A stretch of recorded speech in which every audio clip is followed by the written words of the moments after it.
So, Mary, at the age of 16, how do you see yourself 10 years from now? Well, Mom, 10 years from now, I know you and Dad are going to be proud of me.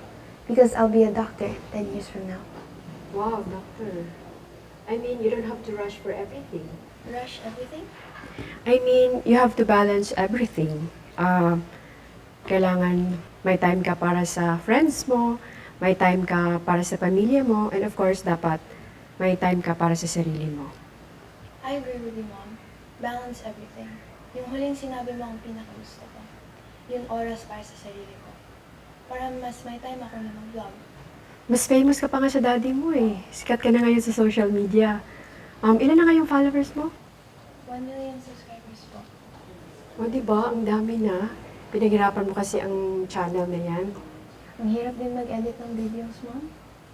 Ang ibig kong sabihin, pag ang isang bagay pinaghihirapan, maganda ang resulta at magiging maganda ang finished product. Parang yung ginawa mong setup dito ngayon sa Unipack Charcuterie na mala grazing table ang very attractive. Pwede pang 5-star hotel. Hindi naman ako masyadong nahirapan sa pag-setup na yan. Kasi tinulungan ako ng daddy mo. Alam mo naman ang daddy mo, katuwang ko sa lahat ng bagay.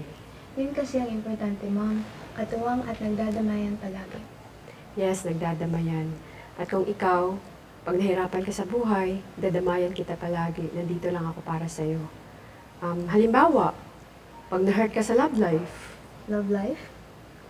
Mary, you're already 16. At alam kong may mga crushes ka na. I can feel it. Wala kang may lihim kay mom. Pero Mom, studies mo na, di ba? Yes, as I have said, you don't have to rush everything. Enjoy the journey of being a teenager. Okay, Mom. But can I ask you something? Nung panahon nyo, and when Dad was a professional boxer, at nagkakilala kayo, sino ang lumapit kanino? Sino ang unang nagpa-cute? At pakikwento kung paano nangyari. Siyempre, siya yung unang nagpa-cute. Hello? Noong una kasi niyan, pinakilala siya ng uncle ko. Kasi yung uncle ko, trainer niya sa boxing. So, sinabi ng uncle ko na, Manny, meron akong pamangkin na nag-work sa isang mall. Gusto mo makilala? Kasi si Manny that time, heartbroken siya nung time na yun. So, siguro na-feel ng uncle ko na gusto niyang may pakilala. Kasi nga malungkot siya, di ba? So, syempre, nung nakita niya ako, syempre, na-starstruck siya sa beauty ko. Kasi, di ba, I work as a beauty consultant sa isang product sa isang mall. So, doon kami nakakilala. Tsaka syempre, siya yung unang nagpa-cute, hindi ako.